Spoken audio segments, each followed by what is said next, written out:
You've been grinding for months, maybe years, and the version of you who has everything you're working towards still feels like a stranger. That gap between who you are right now and who you need to become keeps widening every time you push harder. The Snapshot Technique closes that gap in seconds. By the end of this, you'll understand how to shift your entire inner state on command, and why effort alone was never the missing piece. Most people treat transformation like construction, brick by brick, day by day. Stack enough hours, enough discipline, enough suffering, and eventually the building stands. There's a problem buried inside that logic. The person laying the bricks is doing so from a state of lack. Every exhausting hour reinforces one assumption: I'm still building, I'm still becoming, I haven't arrived, and the universe, which responds to your state of being with surgical precision, keeps matching that frequency. You get more becoming, more building, more distance between you and the finished thing. Neville Goddard taught something that cuts through this entirely. He called it the state of the wish fulfilled. You don't work your way into the reality you want. You occupy it internally first. The outer world rearranges to match. Sounds simple. Living it demands more discipline than any hustle schedule you've ever followed. The Snapshot Technique is a specific method for entering that state instantly. Picture a camera, a single frame, one frozen moment that captures everything about the life you're stepping into. You choose that image deliberately, a scene that could only exist if your desire were already fulfilled. Maybe it's the view from your office in the company you built, the weight of a specific watch on your wrist, your partner's voice saying something only they would say in a world where everything clicked. One image, crisp, sensory, loaded with feeling. That image becomes your anchor, and the shift happens when you learn to drop into it mid-stride. While you're working, while you're commuting, while you're staring at a screen wondering if any of this will pay off. The key sits inside what you feel during the snapshot. Emotion is the currency your subconscious trades in. A flat visualization does almost nothing. A snapshot soaked in relief, satisfaction, calm certainty that rewrites your baseline state. Your body responds to imagined scenarios with the same chemical shifts as real ones. Athletes have trained on this principle for decades. A sprinter mentally rehearsing the race fires the same muscle groups in diminished intensity as actually running. Your inner world treats vivid imagination and lived experience as the same signal. So why does this matter for your work ethic? Because most driven people are operating from a state of emergency. Every task carries an undercurrent of fear. If I stop, I fall behind. If I rest, someone passes me. That urgency produces output, sure, but it produces output that tastes like survival. The quality of your work reflects the state you created it in. Work born from panic has a ceiling. Work born from someone who already feels established, who already inhabits the end result, that work carries a different signature entirely.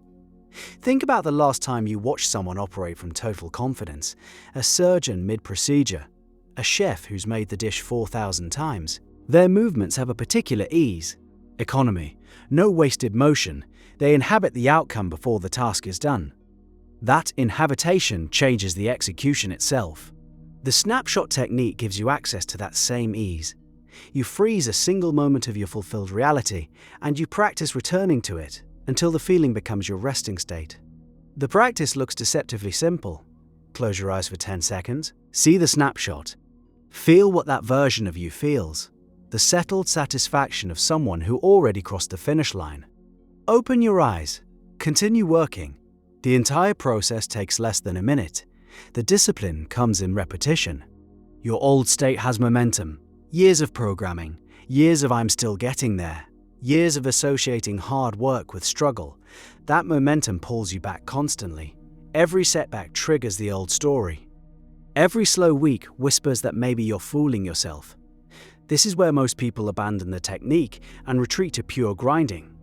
Because grinding feels productive even when it's keeping them locked in the wrong state. Neville described this as the battle of imagination against the evidence of the senses. Your eyes show you the current bank account. Your inbox shows you the current reality. Your body remembers what it feels like to be where you are right now. And you're choosing, deliberately, to give more weight to an image you built in your mind than to all of that sensory feedback. That choice requires a kind of stubbornness most people underestimate. But the people who sustain it report something strange. The work changes texture. Tasks that felt heavy start feeling like natural extensions of the person in the snapshot. Decisions that used to paralyze you become obvious. Opportunities that you would have missed, because your old state had you looking at the ground instead of the horizon, start appearing with suspicious regularity. The cynical part of your mind calls it coincidence. The pattern keeps repeating anyway. There's a legitimate objection here, and it deserves respect. What about when you've done the inner work, held the state, felt the feeling, and nothing external shifts for weeks? Months? Neville addressed this directly. He called it the bridge of incidents. The rearrangement of your outer world follows its own timeline and its own logic. Your job is the state. That's it. The moment you start checking for results, you've left the state of having and returned to the state of wanting. The checking itself is the leak. This is where work ethic gets redefined entirely. The old model says, discipline means forcing yourself to act when you don't feel like it. The snapshot model says, discipline means forcing yourself to feel the end result when every external signal screams otherwise. Both require grit, both demand consistency. One keeps you chained to effort as identity. The other lets effort become a byproduct of someone who's already living in the answer. Try this for 1 week. Choose your snapshot tonight. Make it specific, a scene so particular that it could only belong to your fulfilled desire, the corner of a room, the texture of a surface under your hand, a specific sentence someone says to you. Load it with sensory detail until it stops feeling like imagination and starts feeling like memory. Then, tomorrow, return to it at least 5 times throughout your workday. 10 seconds each, eyes closed, feel it. Open your eyes. Keep moving. Watch what happens to your work on day 3. The frantic energy starts draining out. The tasks remain the same. Your relationship with them shifts. You'll catch yourself making decisions faster because the person in the snapshot would already know the answer. You'll notice your tolerance for distraction dropping.